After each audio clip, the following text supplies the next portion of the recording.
తిరుపతిలో 2 హోటల్స్ కి బాంబు బెదిరింపులు వచ్చాయి. పాకిస్తాన్ ఐఎస్ఐ పేరుతో బెదిరింపు మెయిల్ రావడంతో హోటల్ సిబ్బంది వెంటనే పోలీసులకు సమాచారం అందించారు. పోలీసులు బాంబ్ స్క్వాడ్ హోటల్స్ లో తనిఖీలు చేస్తున్నారు.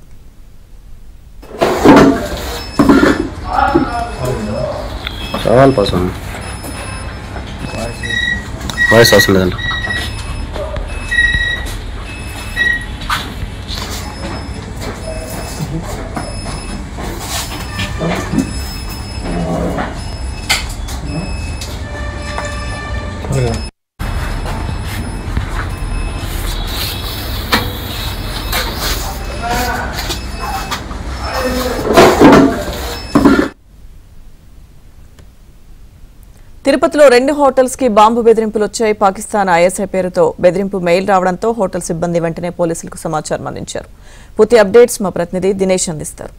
దినేష్, లక్ష్మీదుర్గ, ఈ మొత్తానికి గతంలో కూడా ఇదే హోటల్స్ కి ఇదే రకమైన బాంబు బెదిరింపు ఇదే కారణాలతో వచ్చాయి.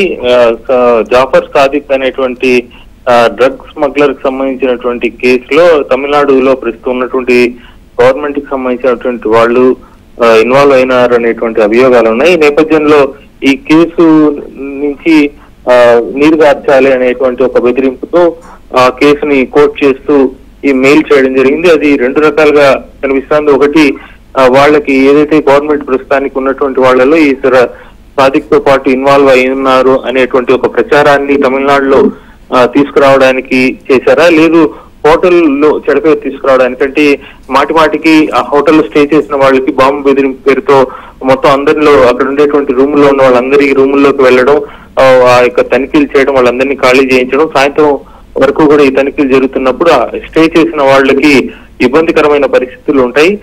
దానివల్ల కాంపిటేటర్స్, ఆ దగ్గర ఉండేటువంటి కాంపిటేటర్స్ సంబంధించినటువంటి హోటల్స్ కి వెళ్తారనేటువంటి ఆలోచన కూడా ఉండొచ్చు అనేటువంటి కోణం కూడా ఉంది.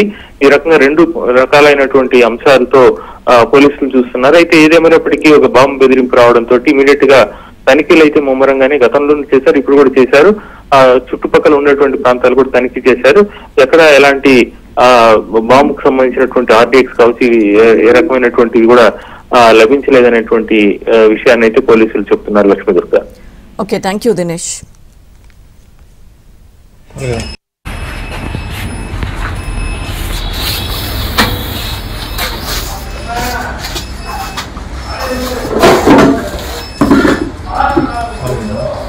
सवाल पसंद वाइस वसलेదండి.